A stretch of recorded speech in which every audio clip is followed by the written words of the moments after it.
Good evening and welcome to another edition of Resource PNG.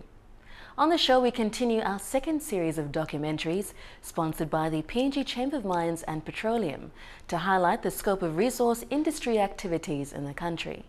Tonight we feature the second largest mine in PNG, the Porgera Gold Mine. Considered as one of the top 10 producing gold mines in the world, Porgera Gold Mine makes up 12% of PNG's total exports. The mine has produced over more than 16 million ounces of gold and almost 3 million ounces of silver since it began operation.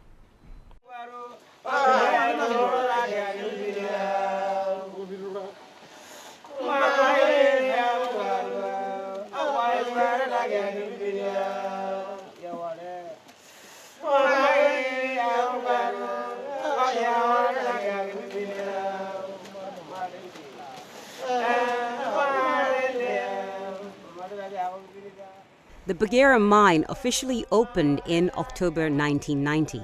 It was under Placer, a Canadian gold mining company. Barrick entered the scene when it bought Placer Dome in 2006. Back then, another company called Emperor Mine also had a 20% share in the mine. The following year, Emperor Mine sold their share, giving Barrick a 95% interest. Mineral Resources Enga owns the other 5%. Mineral Resources Enga is equally owned by the Porgera landowners and the Enga provincial government. Together, they are known as the Porgera Joint Venture for this gold mining project. Barrick Gold Corporation is the largest gold mining company in the world. Porgera Gold Mine is about 23 years old, but the discovery was made in the 1930s by patrol officers. This terrain is unforgiving but picturesque. This is a dual mine with an open pit and an underground mine. My name is Greg Walker. I'm the Executive General Manager for New Guinea and GM General Manager for Porgera Mine. From an ore point of view, we produce about 80% of our ore comes from open pit, of which it's a combination of fresh ore dug from the open pit and stockpiles reclaimed from prior years, and the other 20% comes from underground. However, from the ounce perspective, the underground being a better grade, we get about 35% of our ounces from underground and the remaining 65% from the open cast. The underground mine is a dark and noisy place to work. It is a series of tunnels and sections. With years of experience under their belt, PJV understands the system pretty well. Like the mine pit above, below ground, they share similar services. Basically what you got on the surface, you got underground. We've got services underground, we've got electrical department that once the mining is developed, they come down and they install substations. From the substation you've got lighting, we've got 1000 volt cables. Ventilation is a must, so fresh air is circulated into the tunnels. Fresh water comes in and whatever underground water seeping through the rocks is channeled out. While the number of people underground is fewer than the open pit, it is still a buzz of activity.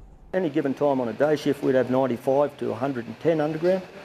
That includes operations side, also maintenance coming underground, fab shop personnel, electrical personnel, geotech, geology, and all activities be happening at the same time. You might have survey down at one level, surveying, you'll have a diamond drill rig working, you'll have a development jumbo mining a face, you might have a charge crew working, production rig working, and at the same time you'll have the electrical people there, you might be doing some electrical work.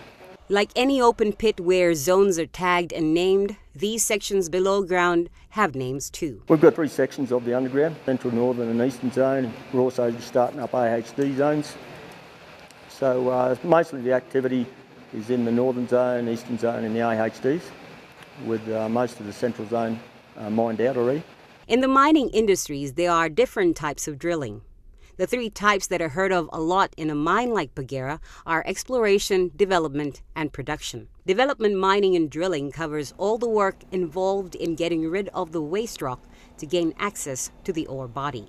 This is a development drill, where the team is drilling holes into a rock face to fill with explosives which will then be detonated to create access tunnels to gold veins. Usually, parallel veins are made above and below the gold vein or ore body. Using a jumbo drill, which operates like a cyborg, a robot with hydraulic arms, an operator can hold and bolt a wire mesh in place to reinforce the walls and roofs to prevent cave-ins. This bolting and mashing can be used to control an explosion. Explosives are strategically placed in the walls, then when detonated, this mashing allows the walls and roof to collapse the way they want. Once the development team has created these excess tunnels, the production team steps in. Using a Simba drill, they drill holes into the floor where the ore is located. Each row of holes is called a ring. Their aim is to drill at least 300 meters a day, and when blasted, this makes about 6,000 tons of ore. Then there is exploration drilling, where an exploration team search for more mineable ore in a licensed area. Using diamond core drilling, rock samples are extracted from areas of interest. So you've got a BQ 3-metre rod, then you've got what they call an inner rod. You've got a wire line that goes down through the centre of that with a drill bit on. It drills into the rock face. When you go down a certain depth, you pull the inner tube out, which is this one here, which has got the core sample in it. The rock sample at this stage sits inside. You take the top layer off. That rock then comes over to your core trays. The boys put it in the core trays with wooden blocks. For instance, in this one here, it's showing they've wrote on the block, it's the end of hole. It then goes into their diamond drill run sheet. That sheet accompanies the core tray up to the core shed, and that's where they assay it and find out whether we've got ore. They can tell what's waste and what's ore by the depth of the hole. Safety is a serious concern in this confined dark space. All members of the mine team go through a routine check early in their shift in the name of safety. With that underground is a FLRA sheet, which is a field level risk assessment. As soon as they get to the job site, the people on that job will do that together as a team. If they tick all the right boxes and everything's sweet, then they'll start work. On top of that, they've got supervision visits, which are within the 2 hours throughout the day, and that supervisor will ask for that paper. He'll go through it with the guys and he'll sign off on it. PJV Porgera's safety record is exceptionally good. Within Barrick we have 26 operations, and we would rate in the top 10 operations for statistically in safety. An induction is a must for all visitors. The Resource PNG team was no different. After a safety induction, one is adorned with all the necessities: gumboots, safety vest, self-rescuer, a breathing apparatus, batteries for lights, safety glasses, and a hard hat. Earplugs are also included. That was another 5+ kilos of gear. Potential underground workers have to go through a more intense and detailed induction. You come in and we have inductions, site inductions first, and then underground inductions. First and foremost, we teach people about safety in the underground, and we've got rules and conditions, if you like, that are followed and the boys are trained up on. We don't put people into positions where they're not trained. If they show a form and their attendance and records okay, they've got an opportunity to move to different levels. Anton Lone successfully completed his training and now operates a Simba drill with the production team. First intake, we plus come work on all services, the construction, and blood joining more, giving services to mine. And then after me gain him some experience to mine services, we plus joining more not sections. Lord drill we blow plan blow engineers, so we blow drill out like one angle, so like him blow out deep, one up blow VNMall gold veins, so we blow drilling all hope. Drilling was not his goal when he completed his education. We go to late tech and then start a late tech, and we go to PAU, but school fees out, so we can stop on the barrack and we stop over the layer. Working underground, wandering through this maze would be overwhelming for most. But these men have a different outlook. Like next meters, like 200 meters, we plus a compete like, okay, I'm coming 200 meters, we must try to divide them like, we must come 200 plus go on top of so. Then we plus compete when them the cross shift them, we forget about fairness when we plus interest in work than the work. Yeah, it might be a maze for new people down here, but there is plans outside. We mark the levels by survey marks, and you get used to it too. Bulgaria has got their first female underground mining engineer. Jenny Zena, a lass from the autonomous region of Bougainville. The first and foremost one was that I liked the uniform. I was in high school, and when I saw people, the professionals wearing this uniform, I thought they looked important, and I wanted to be important. And the other factors that motivated me into taking this field was my father. He was an electrician in Pangona, as well as my mother encouraged me to take up this field. We continue this documentary after the break.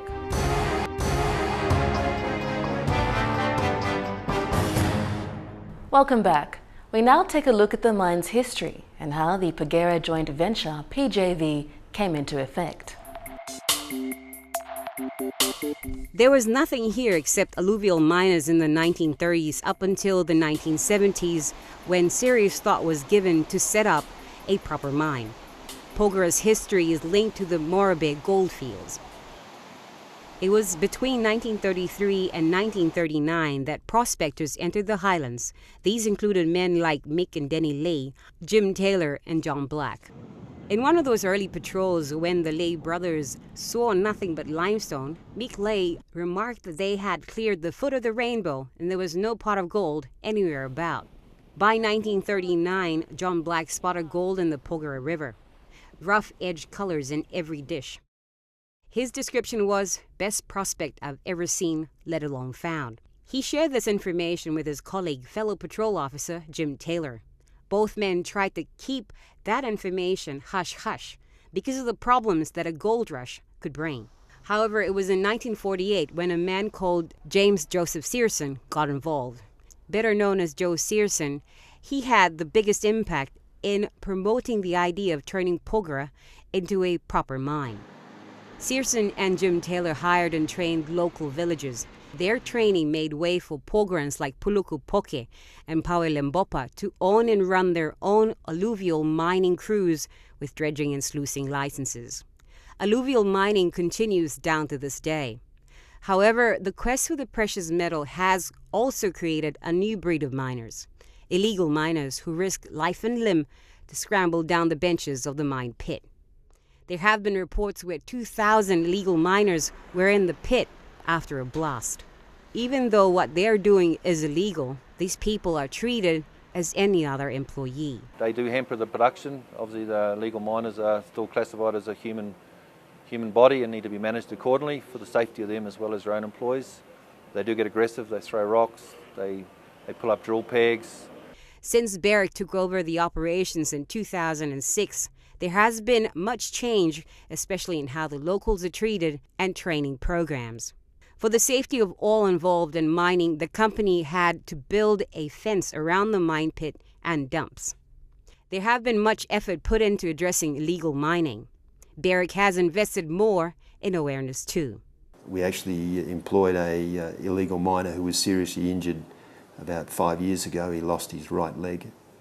And we've employed him as a communications officer, and he spends his entire working time out in the workforce discussing with the illegal miners what happened to him and the effect it had on his family. A man who is spearheading this effort is Thomas Petale, who lost his leg during a rockfall incident. Lake Blomi, it been cut off long 2003, long 11 moon, long that 12. And it been joining a legal miner. We've been go down long Anaway West Dump.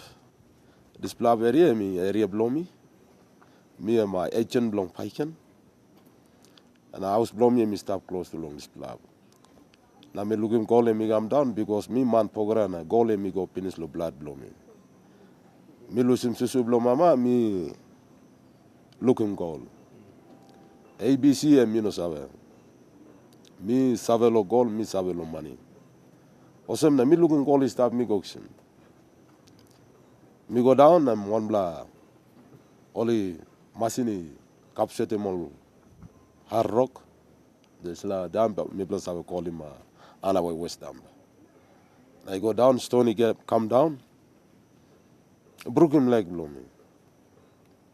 This la time leg blow me cut up time. Me thinking me go dead. this la time this la light finish. This la blackout. Now time me go along house sick na me stop me get up now talk miss awesome. Oh now too light broken. Me stop 3 months long payam house sick. This quest for gold is something that is innate to the people here because they have known gold all their lives. Long 1940s, coming up now. Before Tumbuna all in die long end. All been time all white man been all call him Sison, all Smith, Dim Thailand, all some white man been yam. Now all been bime long, salt eggs kina sell what. And one blah awesome, me and awesome 1 kilo number all bime law salt. And time me blood to me blong grow up. Who said them in Bisilos school? Only go long and me blum be enemy go and then I'm money time dim Tyler time and money gam. Now me blow picking in it to me blow plant it blow me blow for me blow got a canara.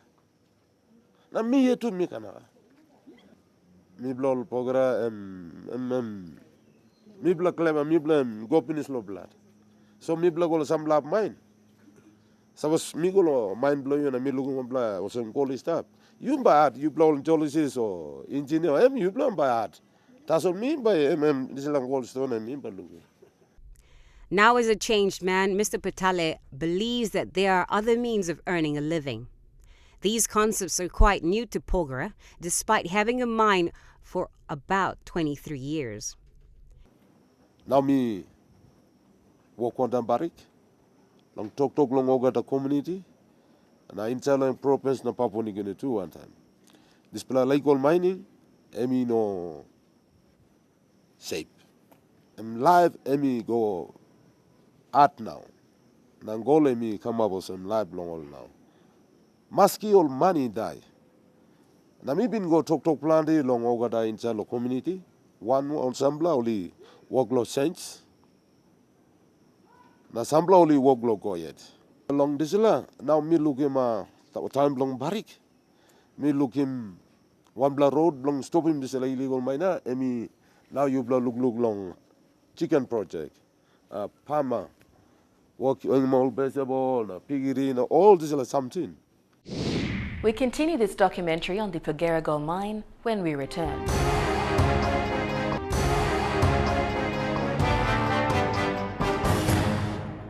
You're back with Resource PNG. Continuing our second series of documentaries sponsored by the PNG Chamber of Mines and Petroleum, featuring the Porgera Gold Mine, we take a look at the production process of the open pit mine and the geotechnical challenges faced by Barrick Gold. Construction at Porgera started in the late 1980s. Much of the high-grade ore has been mined. Now that the gold grade is less, more processing has to be used to get gold. The geology of the location and security have been major challenges in recent years. Last year was a particularly challenging year. Geotechnical issues with the west wall was part of the issues. Other challenges we faced last year were significant law and order and criminal activities within the valley. This year will see us returning to 500,000 ounce production, which was the average of the previous couple of years. The unique land formation in Porgera makes this a tough place to work, as it pushes the limits of PJV's skilled men and women. The geology is it's a high content of mudstone. We have very little flat area here. The topography is very, very steep. It's high rainfall with not enough fresh rock to build construction processes, manage erosion control, road management. So we're constantly struggling to find good fresh rock. We mine about 65,000 tonnes expert in a day. We'd like to be doing a lot more than that. We'd like to get it back up to around 100,000 tonnes is where we want to be. These production targets must be met to ensure a constant flow of ore to the mill for processing gold. Well, it's a different areas. Low crusher, you got same all say give me blood 10,000 low all at the time. Na low pit also give me blood like for example 30,000 low 1 plus shift. or 35,000 one plus shift. We must meet him this target because I'm start planning belong all where we must meet him. Workers here are trained to world standards. A number of them, including Paul Kambau, have been in the mining industry long before this mine started. Law 1977, we been go Bougainville. Okay, Mr. Call some operator long up, equipment operator long up, or employ me law BCL, a Bougainville copper mine. We all call same. Then law 1989, law March, I got paid, come up. Now me lose him this plab, now me come on top. Now law July law 89. Construction come up law or Pogra. Women were a rare sight in the mine pit in the early days. That has since changed. Sharon Umanye is one of the first local Pogran women to operate haul trucks. Sharon Umanye mi blong Pogra yet. Na village lo close to the mine lo Parandaga. Na work lo mi staff was heavy equipment operator. Na Mr. operating na big plat truck 789, 777 na roller. Me been starting Mr. work lo 2009, 1st of January. Her pursuit was because she was not satisfied with her office job. First time all work lo mo se Mr. work one day mo not all work feel os office data entry clerk secretary but me lugo se Mr. work me less na me like him all. Me said wish os one black time in that time where Pogra can kiss him all Mary lo become operator and then so lo side lo family lo me all got big la ama mas na proud thing lo me come operator lo family. From the mine pit, the ore is taken to the crushers to be sent to the mill. We've got about 40 employees working under me at the moment. So we have 3 crews, shift, day shift and night shift, and also a crew out on break. This is the main crusher, the primary crusher we call it. It's a geogradric crusher. We get the feed from the ore. The ore, we get it from the pit, it comes in. It's always blended with another ore so we can have the right sulfur and the right gold head grade going into the mills down to the clays. We get about 1,500 tons per hour into the primary, straight up to the coarse. From the coarse, we've got 4 feeders working in there that fits 2 segments. It gets about 400 to 550 tons per hour. The ore that we get in the pit, it's big. We crush it down to say 150 to 120 into the stockpile and straight into the mill. Once it gets in the mill, we had some mediums in there, steel balls. So we grind it down to say less than 17 to 12 mil. The discharge grade on the mills is 75 mil. So anything less than 75 comes out of the mill. And then whatever is bigger than that, it stays in the mill. So whatever comes out, it cannot go in a smaller size of 17 or 12 mil. There is a recycling conveyor that fits it back to the small cone crusher. We crush it down to a very small size where it can go in the mill again. The process that this company uses to extract gold from the ore is called carbon leaching. Once production has crushed the ore into powder, the free gold is taken out using a mechanized version of panning, where fine bits of gold settles at the bottom and is taken out. Then this is fed to the Nielsen concentrators where the slurry, which contains sulfur, goes through a process called flotation, where lots of air is passed through the liquid mixture to create a bubbly froth. The froth is skimmed off and sent to the autoclaves. That's where we feed the autoclaves, and by adding oxygen, we react that sulfur and we oxidize that sulfur down to 0.2%. for further refining. Okay, we send it down to the refinery circuit. That's where the leaching of that gold in the ore commences by the addition of cyanide in the leach tanks. As it travels down, we add carbon. And carbon absorbs that gold complex, carbon surfaces, and that's where we extract the carbon, loaded carbon, with the gold complex, send it down to the stripping circuit, where we strip the gold off the carbon, and that pregnant solution, we send it down to the gold room for electrowinning and further refining. We have a control room, and it's monitored 24/7. Any out of target set upsets, we attend to it straight away. So we do have our SL lab and med lab who are doing the checks and feeding us the results, make sure we are on target. The electrowinning, or the mineral crown process, is where naturally occurring mercury from the ore is extracted. The process makes the tailings from the mill safe for discharge. The tailings is brought to a reasonably stable pH before it's disposed through the riverine system. Metallurgists oversee this processing. 2012 and 2011, even 2013, we currently milling only the long-term stockpile, so which is very low grade.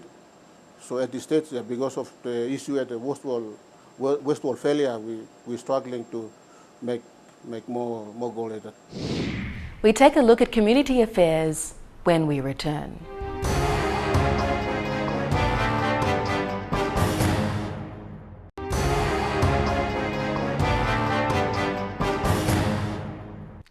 Thanks for staying with us on the show. Continuing with the documentary on PJV, we feature in this next segment Barrick Gold's initiatives through the tax credit scheme, business development, community relations and relocation.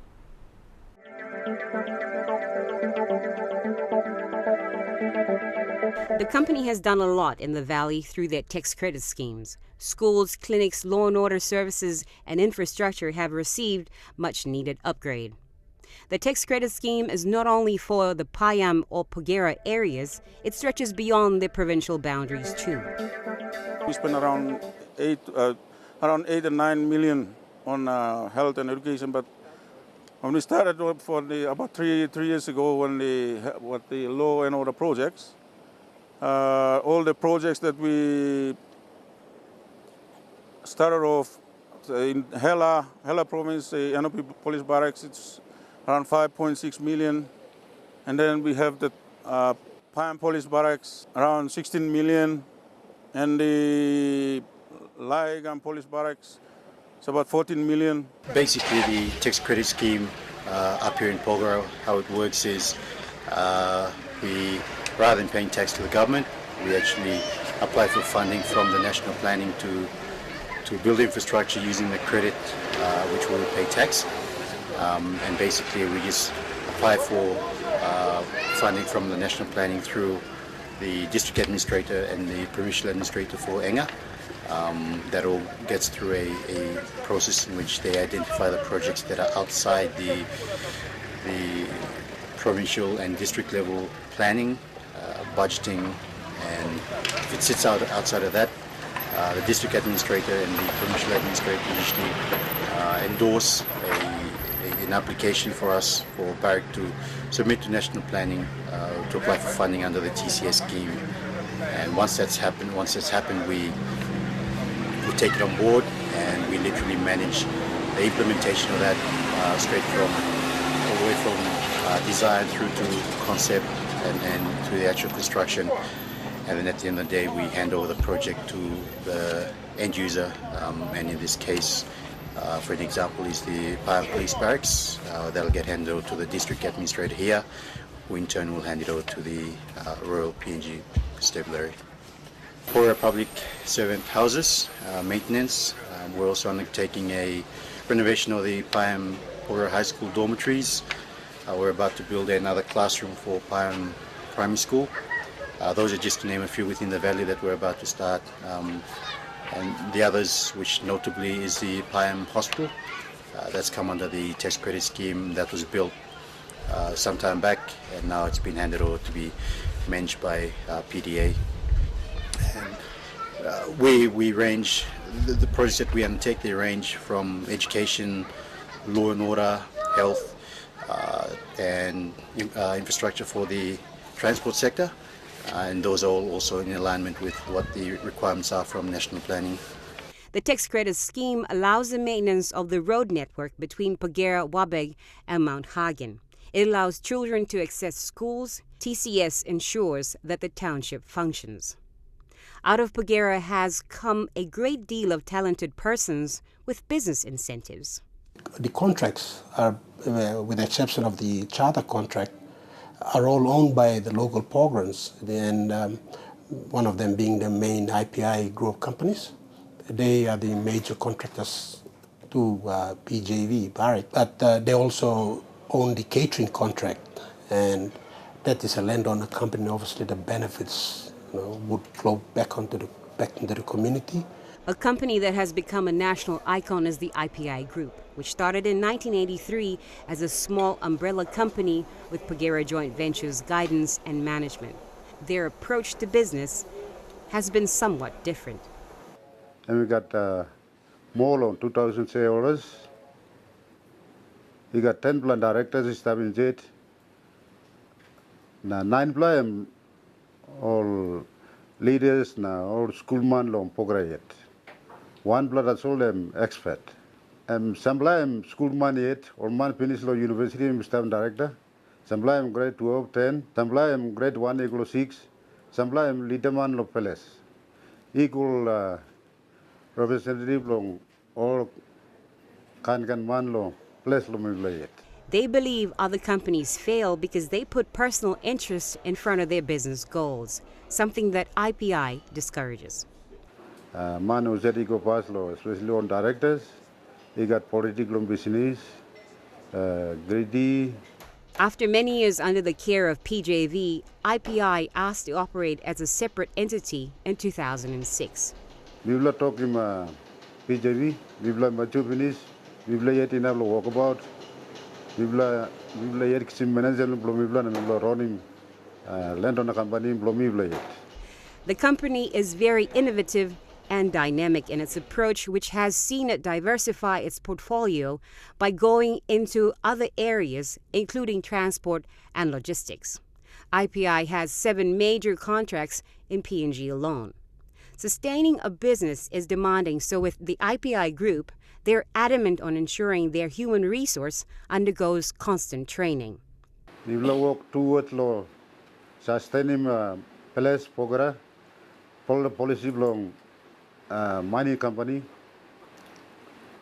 We will too have give him help him long people of place donate him close to 500,000 every year. He come back all people. We will pay him dividends every year, 100% every year. We will train him all man, local man, palace. Example like catering, we will train him all man, all kitchen license 1, license 2, license 3. License 2 and 3 international standard license was I kick him. Trainer we will I him every quarter long overseas. Was I giving training local man here, work man here. Annually, they share their success with the community. We will donate him all man housing, build him housing, sponsor him all students, overseas, school, universities, colleges. The IPI Group has set the pace and others want to follow suit.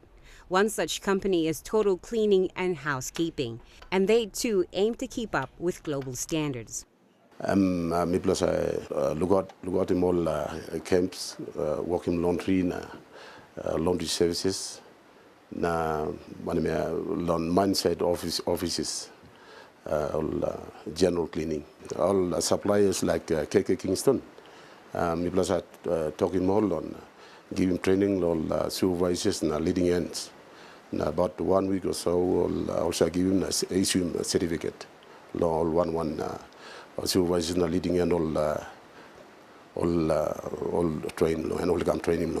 I'm me plus Salim all go on school also my be him or one training center almost be.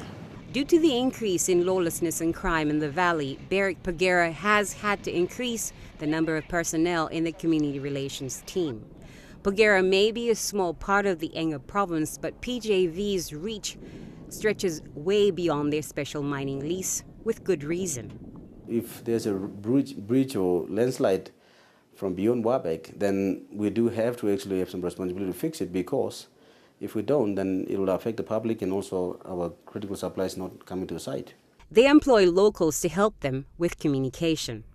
It is effective in the sense that we use local people from where they come from. Like if I'm looking at the highway, I have locals from the highway from Wabek all the way to Pogra. If I'm talking about locals from telling the sergeant to Lake Murray, then I have locals from those areas. When the mine was built, villagers had to be relocated for their own safety. Most villagers had to move to higher grounds away from the pit. Relocation is an ongoing process, and landowners are given a say. PJV gives landowners 3 alternatives, as Tino Hombi explains. Those who wanted relocation house, we build relocation house for them. For those who wanted to find properties and purchase with state use real estate, we assist them in getting those properties. And those who wanted their funds to be managed and dividend paid quarterly, we assist them in those areas. In this valley, traditional ties and laws allow and enable a family to own land beyond the boundary of their village. Between 1988 and 1990, Bagheera Joint Venture moved 180 landowners and built over 200 houses for them. The skilled labor was sourced from the local communities. The same principle applies today. A family that was moved during the early days was Joshua Yakos. Land shortage is a dilemma that traditional landowners are faced with. Before lo tamblo lo yoko one, mibla sabin besalo de slab. Time mining no sat. I'm like sat in mine or relocation mibla gamo here. Kulavi. I think 80 something before mibla sabin sabram lo. Na mibla kami here. Mibla give him ground igolo PCB barik 110. Na mibla sintan lo here longan 50 hectares. That's all ground igo sort. Mibla like flying him kumuna. Honestly, barking bring me come service as is mibla das. Mibla like walking to some ground igo sort like na mibla got problem na mibla stop. Amika mali bima sigen project na kevis na 3 na sugul mibla seri mo na sugul af arelo tamblo road. Undasra ane mi walking na mibla mamas lik mibla mamas ogra. Wa FCB before establishing an amino albi mibla das all. Na barake gamen state. Ama albi mibla hold this la. Food security and the environment, that's coming up next.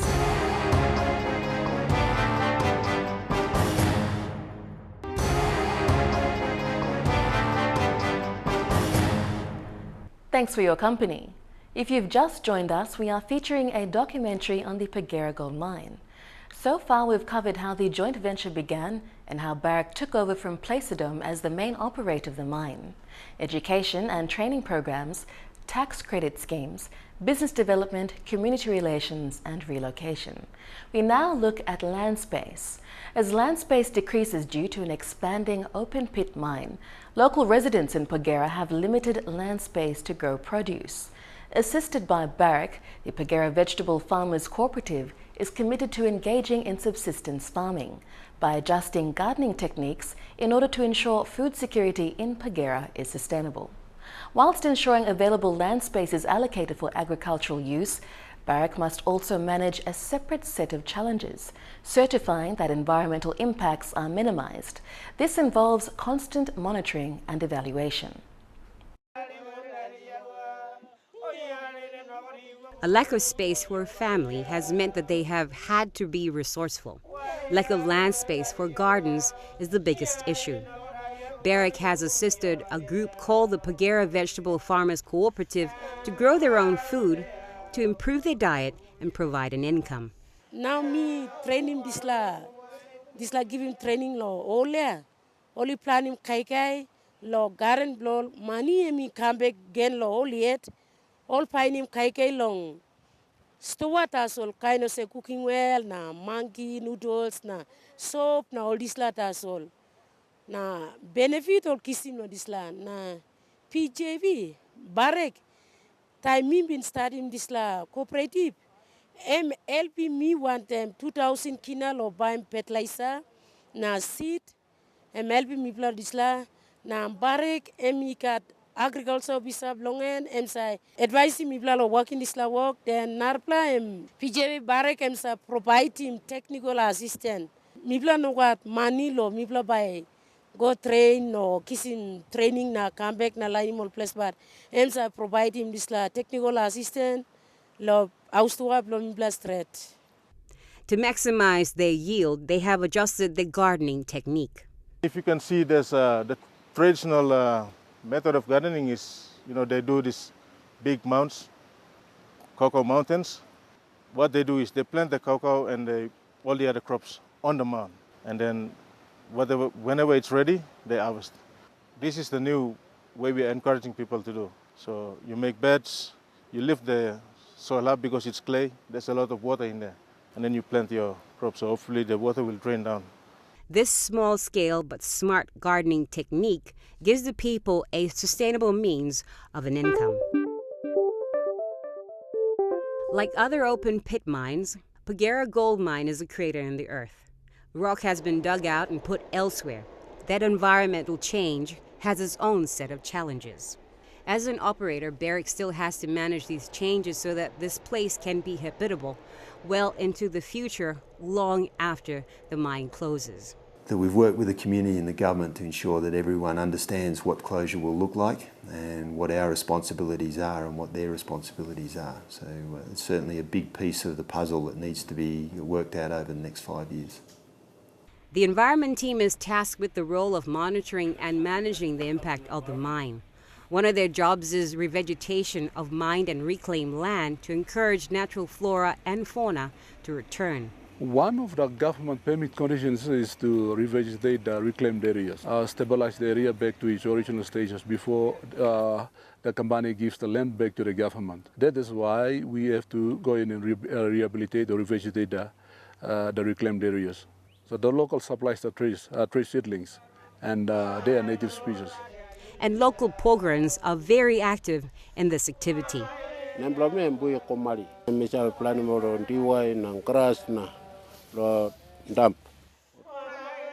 The dump he is referring to is the Kogai Stable Dump, which is a hill built from the mine's waste rock. One day, maybe I go planning 1,000 or one plantain. Maybe like was a manning finish now, maybe two, maybe I'm not kitchen DY. Maybe yet planning back now, but maybe kitchen more D1 back now. Maybe like walking house.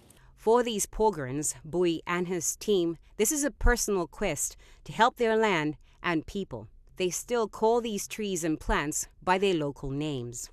Tar, Kaip, Pau, na, or Peep, na, or mixed deal, or Amboboy, na, Marangera, na, Rank, na, Kung, na, Marop. A staple in these parts is karoka, an edible nut that is harvested from high-altitude pandanus plants. The team here knows of 7 native species. You miss a calling more some pim na tage na ikena na tindega na all this la 7 blood type karuga well karuga stab mi blasa planim lo andap nadla well karuga pim mi kolimia lo place mi miss a kadim lo karuga karim time travel straight na as longan like mau time say go red na nadla karuga you miss a salim lo place longan you miss a kolim tabuna good la karuga one can also lo coconut lo nambis. Growing the trees in a plantation is easy, but making them flourish on a waste rock dump is another thing. When we were trying to grow the trees, they couldn't grow. Mainly when we tried to grow them on the brown mudstone. So then we engaged a consultant to do some trials or to look at the characteristics of the brown mudstone. And one of the things that was discovered was the pH of the brown mudstone, and that was around 9 to 10. And the plants couldn't grow at that pH. One of the trials that was made was to apply fertilizer, NPK fertilizer. And with that, we have seen that plants and grasses grew well. Kogai Waste Rock Dump has become a success story for the team. We are currently doing some biodiversity surveys around this area, and we have seen that a lot of animals, especially the birds, have established themselves or made nests and all this. They go back and live in this sort of areas, the dumps that we revegetated. At Pogera, there are 2 types of dumps. There is the waste rock dump, where a revegetation project can turn a plain rocky terrain into a picturesque habitat for native species. Then there are erodible dumps. And with the landform around here, the material is not that stable. We built erodible dumps So these erodible dams over time with the high rainfall, it acts like a landslide and slowly moves down into the river system. What the natural rivers do for us naturally is that they dilute the loads as they go down. So it makes our job easier. It would have been the best place for me as a science graduate for an environmental scientist to come and work because in my opinion, I think this is the best place to mine. And also for us environment professionals, it's nature helps us do our work because of the location of Porgera. It's unique. So nature plays a big role in helping us measure stuff in the environment as well. Over the 20-year mine life that we have done our monitoring, the results have shown that there hasn't been any significant increase against the well-held food standards. So the fish and prawns in the river systems are safe to eat. Basically, you know, it's going to be a sustainable practice that we're doing. We don't want to leave a legacy of problems when the operation shuts. And I guess if it's happening in Papua New Guinea, these are our people. So I'm all for ensuring that it is the best practice that we are carrying out in terms of minimizing our impacts to the environment. We'll be back with more when we return.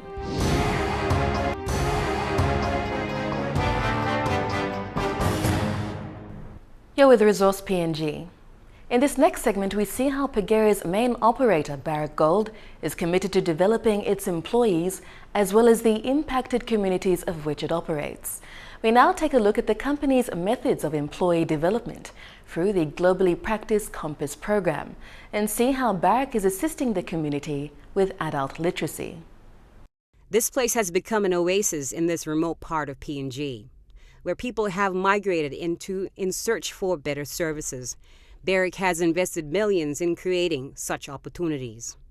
Education is one area that a lot of rural communities in PNG lack. What this has created is an illiterate adult population. It is not a lack of enthusiasm, it is a lack of access to basic education. With Barrick's assistance, Timothy Eki, a young Seventh-day Adventist missionary at Kakandaka, is trying to change that by helping villagers learn to read and write. All I read right now, lo looking Bible because Kakanda community plan the all Christian club. No same sort in lo studying. Read and write, long reading Bible. Before no what but under literacy is in 2008 start. Government bin ram lugar tu la saitu no. And government no what through long Barrick Blasaxim Elfin. The people here have put up 7,000 kina of their own money to build a classroom. It is small but enough for their needs. Since 2008, this adult literacy program has assisted 150 adults. A mother of 8, Ellen Warape, was one of those students. Me sabe kisim legally as well. Me read law English too. Me sabe looking. Sat one with one. Bibo through. Gori make him come up. He's kind and grand. Now all get something is stop long.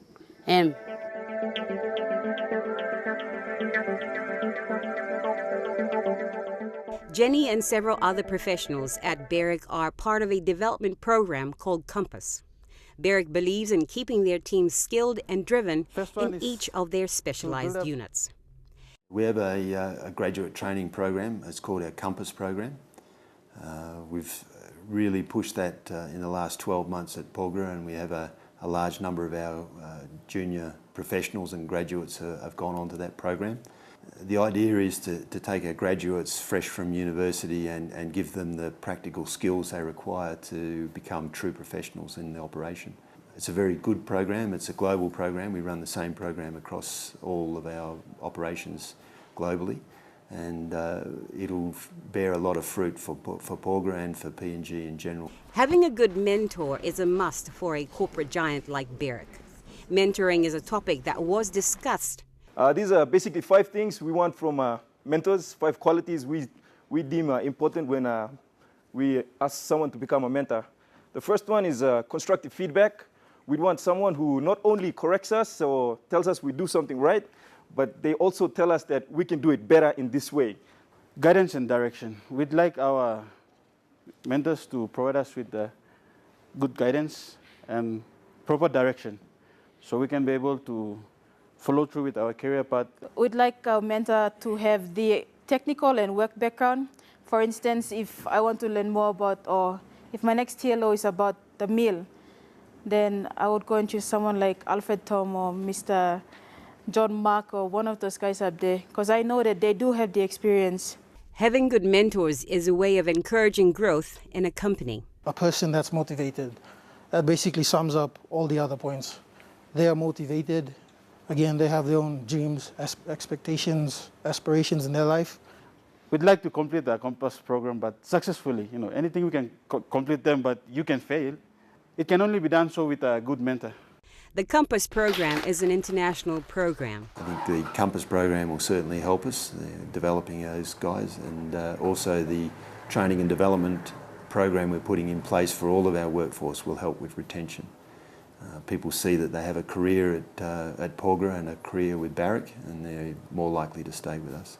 We like for people to come in and get foundation core skills and use those theoretical aspects they've learnt in a practical environment and get to know everything about the operational discipline that they're working in. We see the future regional leaders, regional presidents, site general managers, department managers.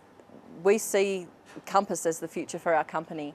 Two participants in the Compass program are Sylvester Martin and Jenny Zena, both of whom enjoy working for PJV. This program is giving them an understanding of Barrick's operations. I'm a geologist by profession, but I like to be challenged in what I do, so I might find that if I took up geology, it would be an easy part for me. It's like you always know these things, you want to take up a challenge, something different. I think it gives you a perspective of the whole mining process. What I do, my role in mining is really confined. I only work at like one half of the program. It's a very big and complex thing in its entirety. Working with men, I've learned to be independent, and with my colleagues, they give me this constructive feedback. They don't give me a straight answer. They give me options and they tell me my negative sides. So I'm really proud of the Compass program. There are other programs that Barrick sponsors as well. We sponsor students, sponsor kids for those employees, full-time Barrick employees only. The second one is national sponsorship. This is for the Papua New Guineans. And the third one is for Barrick full-time employees. This is Porgera Valley. The first gold pour at Porgera Mines was in 1990. That's a cascade of changes. The people are seeing the benefits of those changes. The people in Payam, Porgera Station, as well as nearby areas. As of 2013, the closure date for Porgera Gold Mine is said to be sometime in 2024. Management is preparing for that day. I think in the last 10 years of operation, I'd like to see that we put in place some sustainable business opportunities so that currently we put a large amount of money into the Porgera Valley economy. And once the operation closes down, one of the challenges is social shock of losing that income. I'd like to see that we have a sustainable power and water supply in the community, which will operate post Barrick's closure. 23 years on, Porgera Gold Mine has already left its mark on this community and its workers.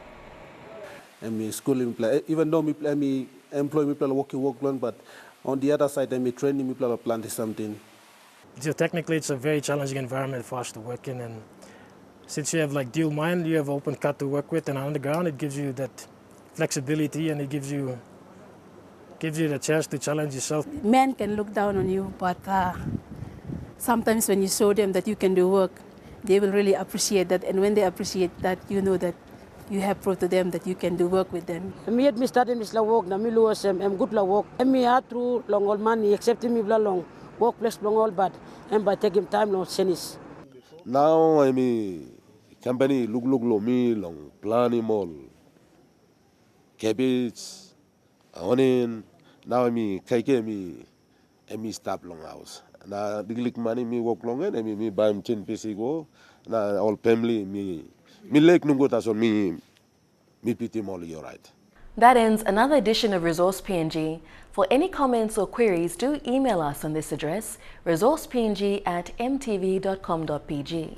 Or to find out more, check MTV online, that's www.mtv.com.pg, and go to our Resource PNG page. Until another edition of Resource PNG, have a pleasant evening.